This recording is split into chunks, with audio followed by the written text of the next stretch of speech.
Nós somos uma Uhum. startup de jornalismo ambiental baseada em ciência e dados. E a gente está desenvolvendo um projeto nesse momento, na reta final, sobre o Cerrado. Um projeto bem profundo, que a gente tem encontros semanais com cientistas para estudar os dados do Cerrado.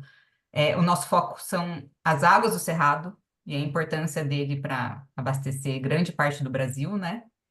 E aí, agradeço muito a sua disponibilidade aí para essa entrevista, porque a sua relação com o Cerrado acho que vai acrescentar bastante nesse projeto. Nesse ano, pela primeira vez, desde o início da série do Map Biomas Alerta, que começou em 2019, o Cerrado ultrapassou a Amazônia, em termos de área desmatada. Como você, como deputado e o movimento indígena em geral enxergam isso? E se existe uma estratégia para enfrentar essa destruição do Cerrado? Primeiro, o Cerrado é muito importante para nós. Existem mais de 114 povos indígenas que vivem no bioma Cerrado. As pessoas têm um imaginário de que povos indígenas só vivem na Amazônia, não somente no bioma, mas também na região norte do Brasil. No entanto, o povo G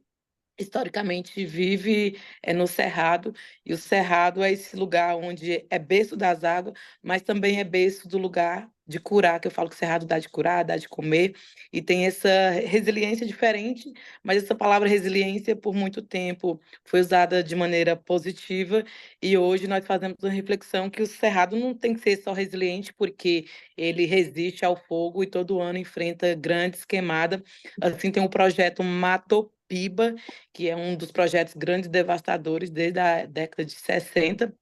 mesmo antes ali do período da ditadura militar, e que vai desbravando e que é responsável pelo grande índice de desmatamento. E por isso, no Congresso Nacional, nós pressionamos, já realizamos uma importante audiência para a aprovação da PEC, que torna o Cerrado e a Caatinga como patrimônio nacional, tendo em vista que a Amazônia, a Mata Atlântica já é reconhecido como patrimônio, mas tem essa PEC prontíssima para ser aprovada. No entanto, existe uma grande resistência, porque o interesse da bancada ruralista é continuar, em certa medida, entre aspas, por mais que desmata a Amazônia, tentar dizer que é protetores do meio ambiente, mas, ao mesmo tempo, incentiva grande parte dos produtos de commodity na região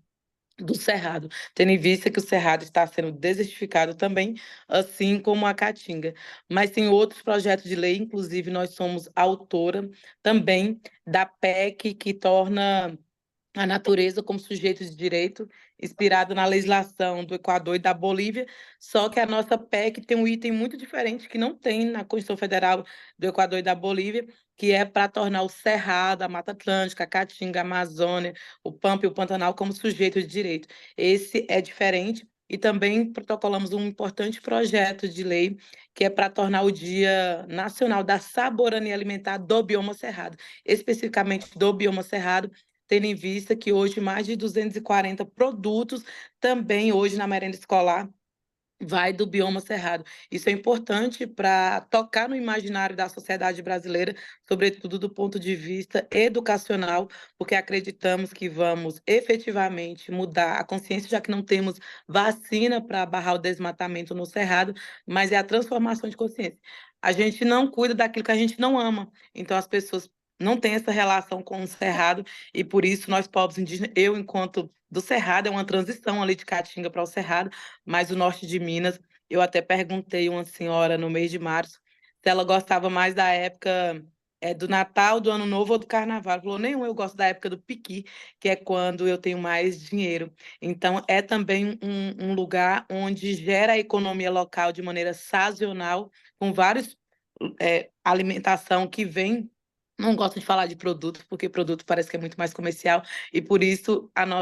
o nosso projeto de lei que é Saborania Alimentar, que é para um paladar que retoma a identidade. Quando fizemos esse trabalho na escola indígena, eu lembro que vários estudantes sentiam um estranhamento do suco do coquinho azedo, porque já tinha sido interagido na merenda escolar outro tipo de alimentação, e por isso a importância dessa retomada da saborania alimentar, que não é só uma comida para encher a barriga, mas é um paladar que conecta a identidade e a economia local. Deputada,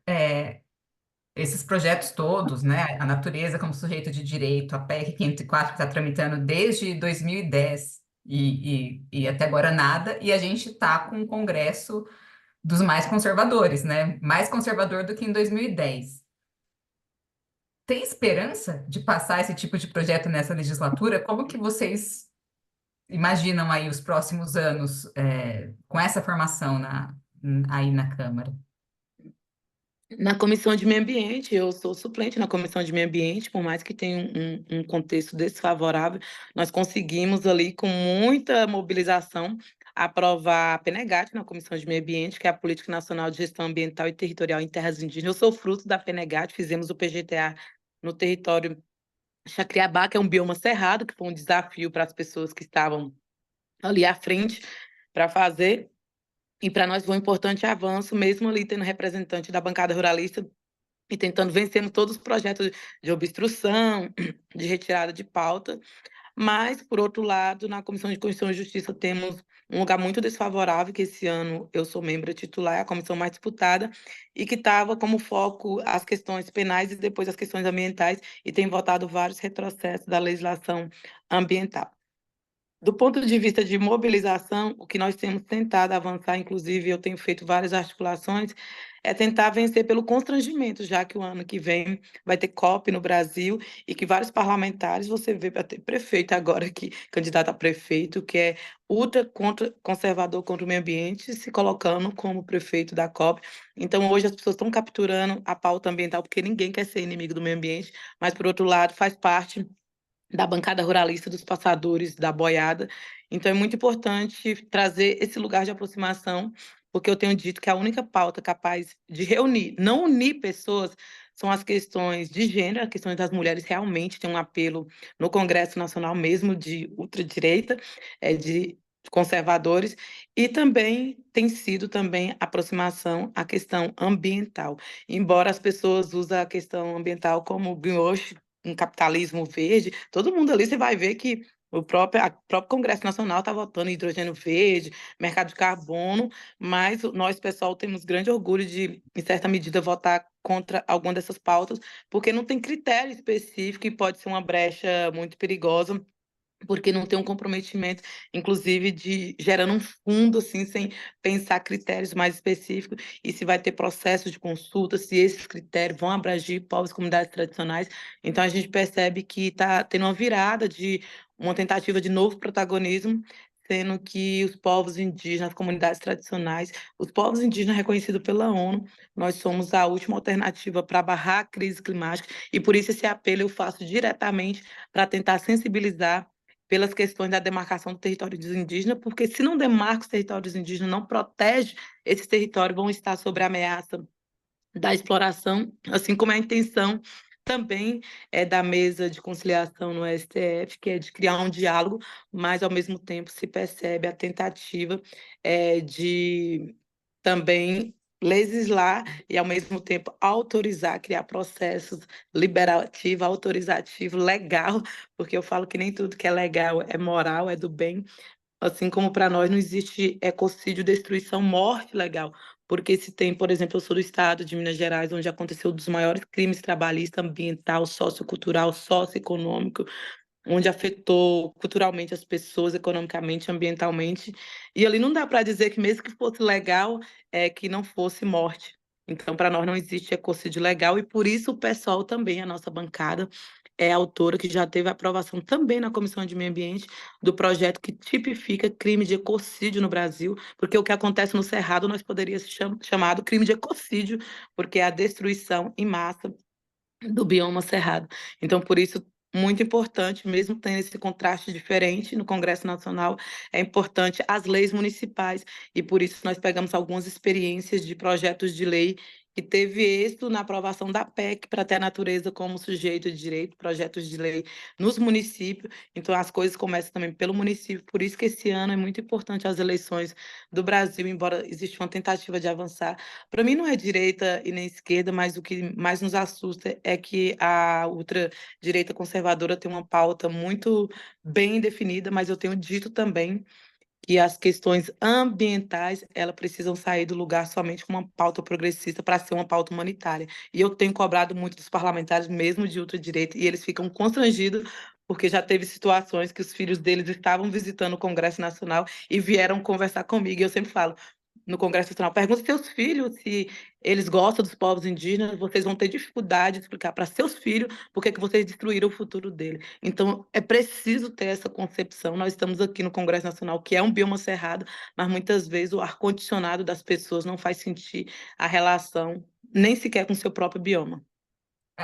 Você trouxe o termo ecocídio, e até para os ruralistas é meio que um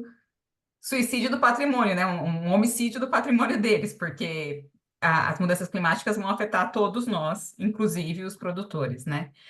E você já falou alguma coisa sobre a estratégia do constrangimento. Mas você tem esperança para o agro brasileiro? Assim, você que atua na política, tem atores e caminhos disponíveis para dialogar e conscientizar de verdade esse setor sobre o cerrado, sobre as águas, sobre a biodiversidade? Ou não tem possibilidade? E o único caminho é enfrentamento e resistência? O enfrentamento à resistência certamente vai ser a principal ferramenta de luta, mas eu acho que eu sou uma das poucas deputadas que aposta no outro lugar, porque eu tenho pensado que nós vamos conseguir sensibilizar as pessoas, não é só gritando, mas sobretudo sensibilizando, e quando elas tiverem filhos que vão ser consequência por doenças respiratórias, cancerígenas, no Mato Grosso do Sul, voltei de lá tem apenas 3 dias, é uma região ali fronteiriça, com várias vegetação, uma mistura, mas uma devastação muito grande. O marco temporal foi um dos maiores desafios da minha experiência de Congresso Nacional, mas me ensinou algumas coisas. E ter deputados que eu consegui conversar, que era do PL, que votou contra o marco temporal, ter deputados, pelo menos 3, do PP, que votou contra o marco temporal, ter deputados ali do centro, que eu consegui fazer conversas diretas, 4, 5, 6, eu penso que quando a gente consegue sensibilizar 5 pessoas, é porque existe possibilidade ainda. Eu tenho receio, e talvez o único medo que eu tenho, que eu falo que medo a gente pode até ter, mas não usa, eu tenho receio de perder a esperança, porque esperança para mim não é utopia, mas é uma forma de acreditar, sobretudo que conversar com crianças é a possibilidade de mudar o imaginário dessas pessoas. E por isso que eu aposto bastante num outro setor, que é da cultura, porque certamente as pessoas não vão ouvir esse lugar da política, porque eles vão estar ali aguerrido, defendendo a sua própria ideologia de pensamento. Parece que existe dois lados, ou é desse lado, ou é desse lado. E eu não estou falando de partido, eu estou falando de defesa, quando o agro é muito fechado nessa ideia ecocida, que acaba matando o direito das pessoas viverem numa outra forma de não ser monocultural, mas ao mesmo tempo, quando elas percebem no lugar da cultura a presença indígena como uma forma de curar, eu ainda acredito que pela cultura, quando os povos indígenas, muitas pessoas vão procurar os povos indígenas como uma alternativa, porque eu tenho dito que a nossa luta não é só para reflorestar, o cerrado está em grande parte, diminuiu o índice de desmatamento na Amazônia, mas o cerrado cresceu, pelo menos aí uma parte grande, 40%, mas, ao mesmo tempo, eu tenho dito que quando elas vão nesse lugar e ver os povos indígenas com essa capacidade, eu ainda tenho esperança. Talvez, eu tenho dito que, inclusive, nesse lugar da cultura, talvez o deputado ruralista não vai, mas o filho dele vai no show e passa a perceber de maneira diferente. Eu tenho menos esperança nos ruralistas de hoje, mas eu tenho esperança na geração do futuro de amanhã. É, Você já trouxe também um ponto sobre a importância de amar, se a gente só cuida do que ama. E o cerrado, como você vê a relação do Brasil com o cerrado, né? E aí entra inclusive o agronegócio. Todo mundo fala muito da Amazônia, todo mundo tem buscado conhecimento sobre a Amazônia. Não acontece o mesmo com o cerrado. Você já falou de um projeto de lei envolvendo alimentação, mas o que mais a política podia fazer para as pessoas entenderem sobre a importância do cerrado, principalmente com relação às águas, né? A importância dele para abastecer grande parte do Brasil. Eu acredito que a PEC vai ser a principal questão, porque se torna patrimônio, se torna lugar de proteção, e é exatamente o interesse dessa bancada que eles não têm, porque acaba, como falou, o homicídio ao seu próprio sistema de capitalismo, e eu falo que nós precisamos pensar numa economia inteligente. Uma economia inteligente é uma economia que não nos mata. Mas o que nós podemos fazer, não só enquanto Congresso Nacional, enquanto pessoa, e que eu faço muito, se vocês irem no âmbito internacional hoje, as pessoas estão já começando a ter essa sensibilidade, porque elas também olham em mim o imaginário, e eu falo, eu não sou da Amazônia, eu sou do Cerrado. No Congresso Nacional as pessoas falam, você é deputada da Amazônia, no âmbito internacional, na Suíça, em todos os lugares, você é da Amazônia? Eu falei, não, inclusive foi preciso o Cerrado, a mulher do Cerrado do norte de Minas Gerais, emprestar para ser deputada do Brasil, porque eu fui em 18 estados brasileiros, fui na Amazônia no ano passado, em extrema seca, e o Cerrado pode ser um farol importante, inclusive, para a Amazônia saber como lidar com esse processo que é muito novo, que ninguém pensava a Amazônia com um grande processo extensivo de seca. Então, eu penso que é também no âmbito internacional, porque existe uma colonização de financiamento para a proteção da Amazônia, que não está no Cerrado, existe uma colonização de imaginário que nós fizemos uma jornada Sangue Indígena Não Aguenta Mais 2019, que falamos da importância da rastreabilidade dos produtos para assegurar que não fosse de área desmatada, que não fosse dos territórios indígenas, que não fosse de violação de direitos, os produtos de commodities. E o Parlamento Europeu fez essa lei, mas deixou o Cerrado de fora. Então, nós fomos de novo na COP, lá em Glasgow, e falamos da importância, produtos de commodities e a mineração, porque a mineração é expansiva também, e ela está expandindo por todo o bioma do Cerrado, no norte de Minas Gerais, lá no Vale do Jequitinhonha, que tem tentado mudar para Vale do Lítio, um lugar onde foi a temperatura mais alta do Brasil, lá em Araçuaí. Então, é preciso desromantizar todo esse lugar, descolonizar esses pensamentos que é monocultural. E a nossa tarefa é diária, e o Congresso Nacional precisa transformar isso em política pública. Tenho conversado muito com a ministra Marina Silva, que é também apoiadora desse lugar, ela é da Amazônia, mas ela tem sensibilidade. Eu fui com ela na missão da Caatinga também, que é um lugar onde está sendo discutida a desertificação. Vai ter a COP esse ano no Meado do Árabes. Então, é muito importante todo esse processo de sensibilização. E tem agora também a frente parlamentar, a companheira Dandara também faz parte dessa frente parlamentar em defesa do Cerrado, essa frente que é tão importante, junto à frente ambientalista, mas esse GT que coordena as questões do Cerrado. E para mim, se eu tenho dito para as pessoas, se o Cerrado está doente, se seu vizinho está doente, você também vai ficar doente. E o Cerrado é o único bioma brasileiro que está mais de 11 estados, ele está quase em todos os biomas brasileiros. Então, essa importância de proteção e de descolonização do pensamento sobre as questões também internacionais para a proteção do Cerrado. E é muito bonito se você vê hoje, é o que nós, mulheres indígenas, conseguimos fazer na articulação das mulheres indígenas, porque as organizações elas são chamadas por região, e nós somos chamadas mulheres bioma. Então, tem mulheres do Cerrado, da Mata Atlântica, do Pampa, da Caatinga, da Amazônia. Então, nós nos identificamos assim. E hoje é comum você ver mulher do Norte falando: a Amazônia por si só não vai salvar a humanidade. E essa era uma fala nossa. E no âmbito internacional, eu corrijo imediatamente quando as pessoas tentam me colocar no imaginário mais fácil para as questões. E a outra coisa que estamos preparando para ano que vem, é ano de COP. Eu sou autora também da iniciativa da Bancada pelo Planeta, e eu tenho trazido a importância de todos os biomas e quero fazer algumas atividades no Cerrado para as pessoas entenderem essa importância. E, sobretudo, pensando nesse lugar da política, pensando nas proteções das águas, porque, na verdade, existe uma privatização das águas também, sobretudo no bioma cerrado, assim como virou moda privatizar, ter praia, mas ao mesmo tempo o Cerrado, eu sou do estado de Minas Gerais, Minas Gerais é alto potencial no sul de Minas e tem uma região transitória também de bioma cerrado, e esse apelo humanitário, porque a água doce é o lugar onde vai estar mais escasso. A guerra do século XXI tem sido as questões territoriais, mas em breve vai ser também a questão hídrica. A PEC 504, você trouxe de novo como central, né? Me fala um pouquinho mais sobre o processo daqui para frente. Teve audiência? Tem alguma esperança disso acontecer? Eu sei que é imprevisível no Congresso, mas tem alguma esperança disso ser votado nos próximos meses, nessa legislatura? Como que está o andamento disso? Inclusive agora, que é o dia do Cerrado,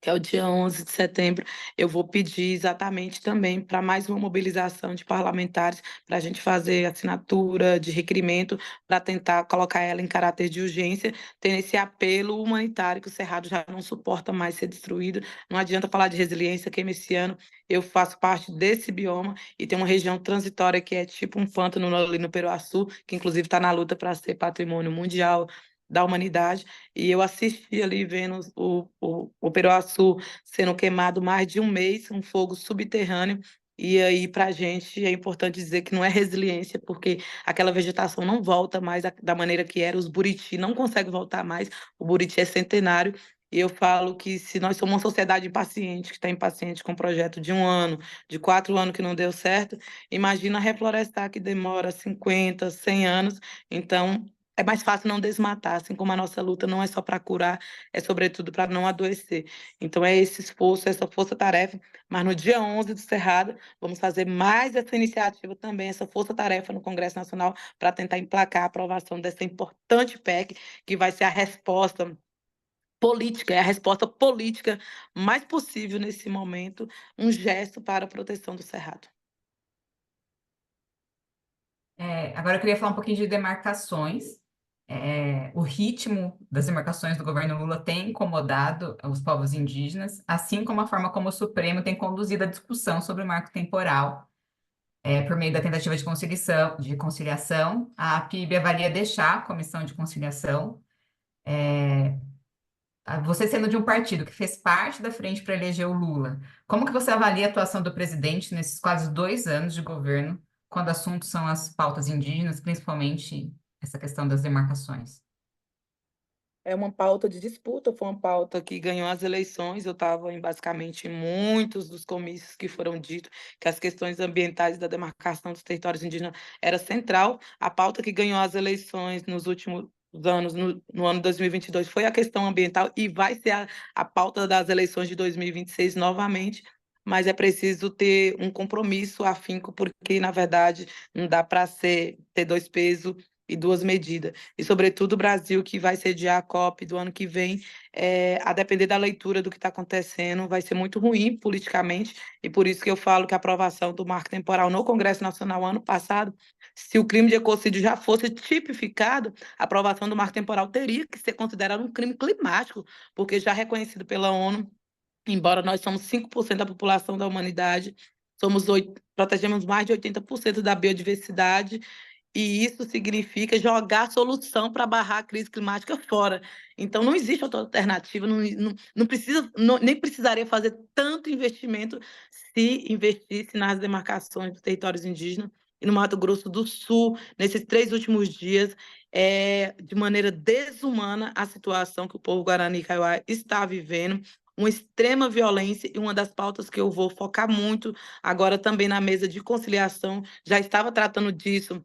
na comissão Yanomami, que é 15-1, sou somente eu e 15 pessoas que compõem a bancada ruralista, para pegar a questão Yanomami de maneira desumana, para tratar como uma pauta política. Eu falo que é pegar outra coisa para sobrepor o governo, contrapor o governo, vai pegar outra coisa, não usar a questão Yanomami, mas uma das pautas que eu vou dedicar muito é como consequência dos conflitos territoriais, o que acontece também de abuso sexual com as mulheres. Estive na Yanomami 3 vezes e pude, de maneira muito dolorosa, ver isso, e agora também no Mato Grosso do Sul, como que as mulheres de 50, 70 anos, adolescentes, são violentadas, consequência dos conflitos territoriais, e para mim isso é um processo de amoricídio, que eu tenho dito também, que é quando a humanidade perde a capacidade de amar. E por isso não vai existir outro gesto aos povos indígenas, é preciso ter um gesto. Hoje é o Dia Internacional dos Povos Indígenas e é preciso ter um gesto, sobretudo daqui até o final do ano, porque não pode, não é verdade, não pode enquadrar tudo no marco temporal, porque a justificativa do marco temporal não pode significar a paralisação de todos os procedimentos, porque tem território indígena, assim como o meu povo também está esperando a assinatura da carta declaratória, não entra, não é enquadrada no marco temporal. E eu percebo também, todo mundo percebe, nós pedimos lá no STF, eu fui uma das que fez esse pedido, para suspender o efeito da Lei 14.701, até que também se encerre a mesa de negociação, porque percebemos o grande agravante sequenciado no Mato Grosso do Sul, no Paraná, no Nordeste brasileiro, no povo tapeba, também no Rio Grande do Sul e no mês de janeiro, quando acompanhei diretamente o assassinato da Pajé Negra Pataxó, um marco temporal que nos prometeu uma segurança jurídica, que dizia que era uma paz no campo. No entanto, nós vivenciamos um cenário de guerra. E eu falei: quem tem fome não tem força para lutar, porque também, consequência dos processos de conflitos territoriais, também existe fome. Mas quem está com gatilho armado na cabeça não tem criatividade, o tempo inteiro fica pedindo criatividade na mesa de conciliação para ser propositivo, mas ali, por exemplo, 3 horas de reunião, já tínhamos que, várias pessoas tinham que sair, eu fiquei até o final, mas várias pessoas tinham que sair porque iriam para Mato Grosso do Sul, e eu também iria para Mato Grosso do Sul. Então, lidar entre o conflito de quem está sendo ameaçada com o gatilho apontado na cabeça, não tinha clima para estar numa mesa de conciliação sem tomar essa medida emergencial, que é suspender o efeito da lei do genocídio de 14.701. E como contraponto, nós somos autora no Congresso Nacional que teve aprovação na Comissão da Amazônia Povos Originários Tradicionais, que é ter o marco temporal do ano de 1500 como marco temporal do genocídio indígena, porque é esse marco que marca o Brasil. E é importante que o governo... É preciso ter coragem para tomar algumas decisões. E nós sabemos que existe a importância da criação do Ministério dos Povos Indígenas, está sendo feito um trabalho junto de gestão ambiental territorial, de proteção territorial, de convocar outros ministérios, mas a responsabilidade é também do Ministério da Defesa, é dos ministérios também da Economia. É preciso que a Casa Civil se encoraje para tomar essas decisões junto ao Ministério da Justiça para a demarcação dos territórios indígenas. É, você falou agora de algumas questões que envolvem bastante gênero, né, da violência contra as mulheres. E eu sempre que vejo vocês, deputadas, mulheres, atuando, me pergunto como que é esse trabalho, como que é esse ambiente. Às vezes eu escuto a Manuela Dávila falar de como foi difícil para ela o período que ela passou aí, e ela até desistiu, né?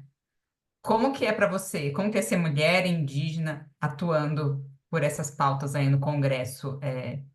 Como lidar com esse ambiente, com esse... Muitas vezes eu imagino que pode ser até tóxico, né? Das discussões,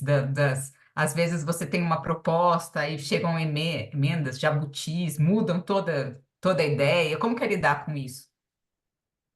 Acredito que para as mulheres são 10 vezes mais difícil, para as mulheres indígenas é 50 vezes mais difícil, tendo em vista que quando nós não somos vítimas do racismo da presença, nós somos vítimas do racismo da ausência, ou da inexistência, ou da solidão. E hoje tem a bancada negra no Congresso Nacional, mas mulher indígena que faz a defesa dos direitos dos povos indígenas, tem eu, a deputada Juliana,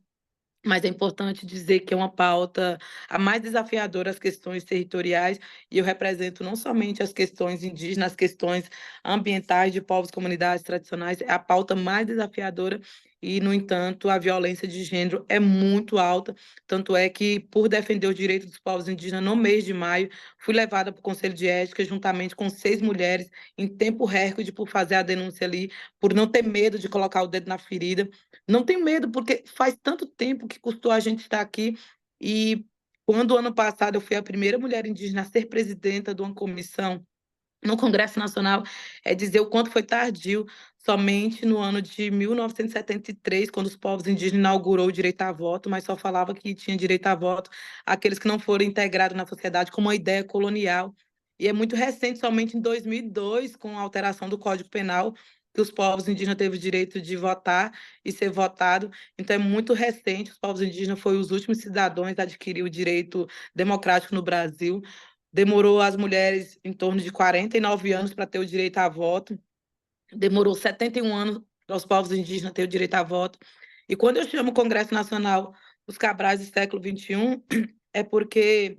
no Brasil demorou para eles trazer mulheres para o Brasil 50 anos, e foi quase equivalente o tanto de tempo que demorou a presença indígena e de mulheres entrar no Congresso Nacional. Então, eu retrato dos Cabrais do século XXI, mudar as roupagens, mas não o processo patriarcal colonial. É absurdo nós, mulheres indígenas, inclusive de mulheres de maneira geral, de 10 falas, a cada 5 nós somos cortadas. No Conselho de Ética, os deputados falavam que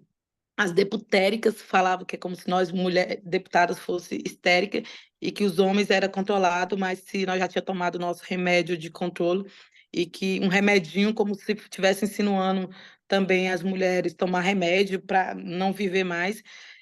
Na CCJ é a comissão mais difícil, quando existem deputados que são candidatos a prefeito da COP, também insinuou que os povos indígenas e toda a ala comunista podia subir num prédio de 30 andares e fumar uma pedra óxido e pular lá de cima, propondo um suicídio coletivo.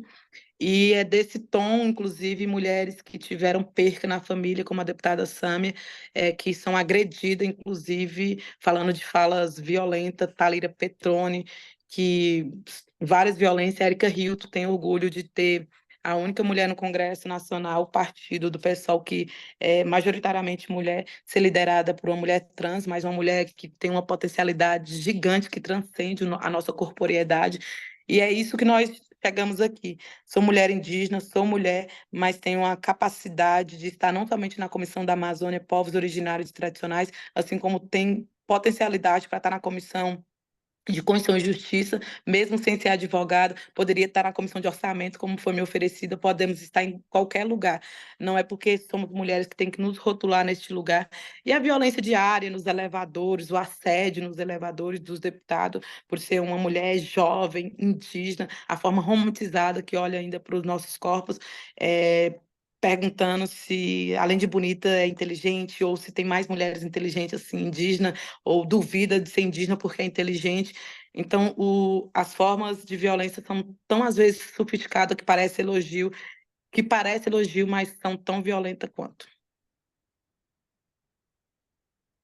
E me conta um pouquinho da sua trajetória até se tornar deputada e, ao mesmo tempo, se você acha que os povos indígenas estão formando mais pessoas como você. Se a gente pode ter esperanças de um congresso com mais representatividade. Sim, a esperança do Congresso Nacional com mais representatividade, ela nunca foi tão real, porque também nós somos autora da consulta no TSE, somente um ano de mandato, nós somos autora da consulta para ter cotas, para fundo partidário, tempo de rádio e TV, coisas que nós não tivemos, tanto eu, Sônia e centenas de candidaturas indígenas que, por exemplo, eu tive 10 segundos de tempo de televisão. O estado de Minas Gerais são 853 municípios, fui eleita em 804, sem apoio de nenhum prefeito, sou a única deputada mulher federal do norte de Minas Gerais, a terceira mais mulher votada do estado e a terceira pessoa mais votada da capital mineira. Isso é muito significativo, não foi ganhar só as eleições, mas foi ganhar o pensamento das pessoas. Por isso que eu falo que não podemos perder a esperança de vista, porque foi a primeira vez que muita gente me abordava nas ruas até hoje e fala: eu nunca votei em partido progressista, eu votei na Simone Tebet, eu votei em você, eu votei na Soraya Tronic, eu votei em você, eu votei no Lula e votei em você, eu votei no Bolsonaro e votei em você, como se fosse possível. Então, nós disputamos um outro voto na emergência ambiental, na emergência de mulher e na emergência indígena. Então, esse é um voto muito curioso e que, por isso, nós temos um lugar diferenciado de tentar sensibilizar a humanidade em outro lugar. Eu acredito muito, o resultado do Estado de Minas Gerais é demonstrando que isso é possível. Eu sempre fui professora de cultura no território de Jacriabá, nunca fui candidata nem vereadora, faço parte da trajetória de mulheres indígenas e lançamos o projeto Chamado pela Terra, a bancada do COCA em 2022, e que deu muito certo e que foi eleita eu e a ministra Sônia Guajajara, mas de maneira muito desigual, porque não éramos prioridade no fundo partidário, porque não tinha cota para indígena, concorríamos como se fossem pessoas brancas, uma desigualdade em tempo de rádio e TV, e por isso agora se torna um sonho mais real, que foi a tentativa também do Congresso Nacional com a PEC 9, que foi anistiar os partidos que não comprometeram com o partido de enviar recursos para as candidaturas de mulheres para pessoas negras, e isso seria perdoar, anistiar, perdoar os partidos que não comprometeram com essa cota de envio de recursos para as candidaturas de mulher e de pessoas negras. Conseguimos tirar o artigo 4, que diminuía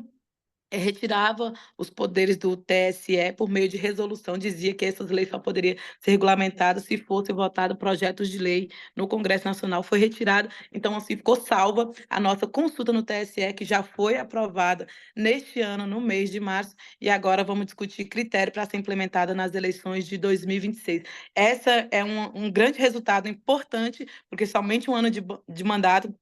a bancada do COCAR conseguiu essa grande conquista. Isso significa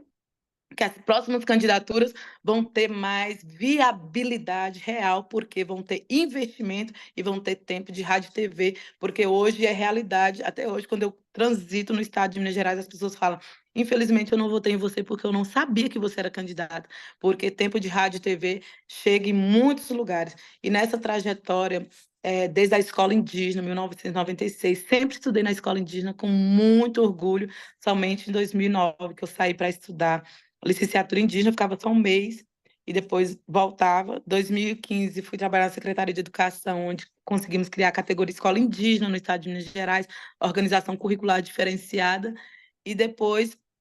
fui para o mestrado aqui na UNB, que é o mestrado em Desenvolvimento Sustentável. Fiz o intercâmbio no México, fui pesquisar sobre a universidade indígena, e agora está sendo criada a discussão da primeira universidade indígena no Brasil. E tem algumas experiências muito importantes que eu trago no México, que foi o movimento zapatista, discutir a universidade indígena lá, mas, curiosamente, eles ficaram admirados porque que o governo não resistiu à proposta deles e aceitaram imediatamente. E era uma tentativa do governo, na época, que era ultraconservador, de segregar os povos indígenas apenas da universidade indígena, e criou só áreas ambientais e de cinema, de arte, e não abriu curso de direito e medicina. E isso foi uma forma de segregar os povos indígenas mexicano e tornou quase impossível eles acessar outra universidade. E aqui no Brasil nós discutimos já a partir dessa experiência, para não cair nos mesmos erros, assim como discutia com a ministra Sônia Guajajara, que a criação do Ministério dos Povos Indígenas não era para nos segregar nesse lugar, que é responsabilidade de todos os outros ministérios ter a presença indígena, o Ministério da Saúde, da Educação,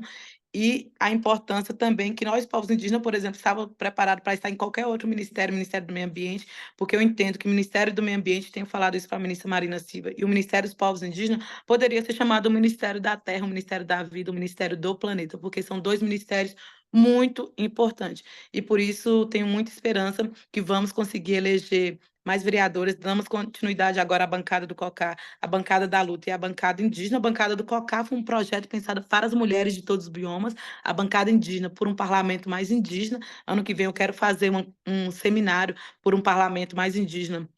no Abril Indígena. Estou apoiando a bancada de luta no meu território de Jacriabá. É curioso também que eu fui eleita com 90% do voto do meu povo, embora eu fui eleita ali com 25%, quase 40 mil votos em Belo Horizonte, eu fui eleita 90% do voto do meu povo, e isso para mim é muito importante, a base territorial e uma mulher do norte de Minas Gerais, do bioma Cerrado, ser emprestada para o Brasil. É nesse desafio que eu me coloco, não é fácil, mas ao mesmo tempo, a Bahia, com uma das maiores populações indígenas, o norte do Brasil, Mato Grosso do Sul, com a terceira população indígena, eu acredito que esses estados têm a responsabilidade de eleger, para a gente não sentir tão sozinha ou não sentir tão solitária no Congresso Nacional, tendo em vista que é uma pauta muito importante, urgente, mas tão grande também. Então, acredito muito, tem fortalecido para que eleja deputados estaduais. Infelizmente, não elegemos deputados estaduais, e temos um compromisso de reeleição, porque nunca reelegeu indígena no Brasil. Grande Juruna Chavante, que, como homenagem, tem uma resolução lá na Comissão da Amazônia e Povos Originários e Tradicionais, para tornar a sala onde acontecem as sessões da comissão Juruna Chavante, como uma forma de respeito, um deputado do Cerrado, o primeiro deputado indígena no Brasil foi do Cerrado,